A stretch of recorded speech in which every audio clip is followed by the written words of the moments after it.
l'agenda post-2015 peut donc être une occasion et un cadre pour réaliser le droit à la santé. Et la réalisation effective du droit à la santé apparaît donc comme une condition fondamentale pour réaliser le développement, pour essayer d'atteindre les objectifs du développement durable et les objectifs qui seront ceux de l'agenda post-2015. Vous me poserez la question, mesdames, messieurs, en me disant, mais et dedans, que vient faire un rapporteur spécial sur le droit à la santé? C'est une question importante. J'y réponds de la manière la plus brève qui soit et la plus claire. C'est qu'en dehors de son mandat, qui est connu, le rapporteur spécial travaillera et pourra contribuer largement en s'impliquant sur des questions de garantie du droit à la santé dans l'élaboration des objectifs de l'agenda post-2015. Le rapporteur spécial aura à cœur, ici, et on l'a démontré, la nécessité de travailler sur les indicateurs de surveillance. Le rapporteur spécial devra faire attention et travailler avec les États sur la question de la redevabilité en ce qui concerne le droit à la santé. Il devra pousser les États, certains qui hésitent, à prendre les engagements et à les clarifier en ce qui concerne le droit à la santé, mais aussi en ce qui concerne d'autres objectifs de développement qui peuvent être l'éducation, et surtout l'éducation des filles. Le rapporteur spécial devra faire un effort de manifester sa solidarité. Certes, c'est un des mécanismes de surveillance des droits de l'homme des Nations Unies, mais qui a aussi pour mandat de travailler en coopération, d'aider les institutions nationales à mieux assumer leurs responsabilités. Mais je rappelle d'abord ici les leçons que nous avons tirées des objectifs du millénaire pour le développement. On a tiré plusieurs leçons, parmi lesquelles celle qui nous montre que lorsque l'humanité, lorsque la communauté internationale, lorsque le monde se met debout, en se donnant des objectifs clairs, les progrès sont possibles.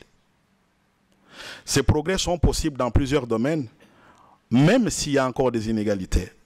On l'a vu pour les objectifs du millénaire pour le développement, en ce qui concerne le taux de mortalité infantile, que ce taux a baissé drastiquement, même si nous savons que cette baisse est attribuable non pas de manière égale à travers le monde, mais simplement au fait qu'il y a eu une baisse drastique de mortalité infantile dans deux grands pays d'Asie, qui sont la Chine et l'Inde. C'est pas en Amérique, enfin, en Afrique ou en Amérique latine qu'il y a eu la grande baisse de taux de mortalité ici. Le taux de mortalité infantile, je souligne. Donc, présence des inégalités aussi, mais aussi sur le plan purement méthodologique, que lorsque on a des objectifs clairs, le travail pour leur mise en place et pour leur évaluation est possible. Ce que nous avons aussi appris de ce processus des objectifs du millénaire pour le développement, c'est le besoin d'indicateurs fiables, qui reviennent encore aujourd'hui. Mais surtout, grande chose qu'il faudra qu'on retienne, c'est que tout cela n'a été possible que lorsque on partage certaines valeurs communes.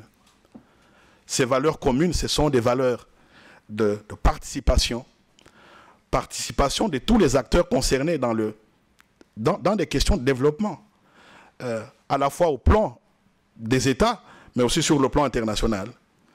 C'est l'égalité, c'est se dire que on peut aussi écouter d'autres voix, des voix de ceux qui n'ont peut-être pas les mêmes moyens que d'autres États ont.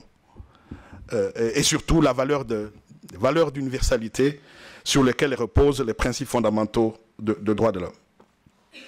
Je montre là que la question des indicateurs de surveillance du droit à la santé, c'est une question capitale sur laquelle il faudra travailler.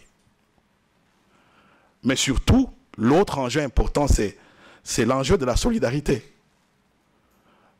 Solidarité avec qui, aujourd'hui, dans un monde de plus en plus éclatés, où des intérêts se croisent, est-ce que l'Italie, je donne un exemple, est-ce que l'Italie peut facilement entrer en coopération avec la Libye dans le contexte actuel?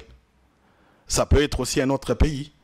Mais cet enjeu de solidarité est important et on va y revenir pour voir le lien qu'il y a avec le droit à la santé. Mais il y a des synergies possibles. Et ces synergies, on peut les observer au travers des exemples que je donne sur le plan du, rappelez-vous, le contenu normatif du droit à la santé qui peut servir à mieux affiner les objectifs de l'agenda post-2015. La question de déterminants sociaux de la santé qui à la fois sont importants pour la santé elle-même, mais aussi pour d'autres objectifs de développement, une question comme la pauvreté, comme le genre, le respect du genre, hein, qui n'est pas encore très bien travaillé au niveau de différents groupes qui travaillent sur l'agenda post-2015.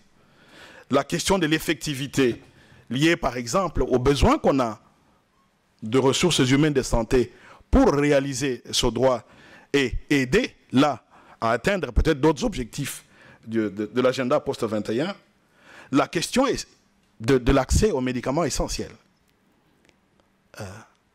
Sur la question des médicaments essentiels liés au principe d'égalité et aux synergies possibles qu'il peut y avoir entre les objectifs de cet agenda et le droit à la santé.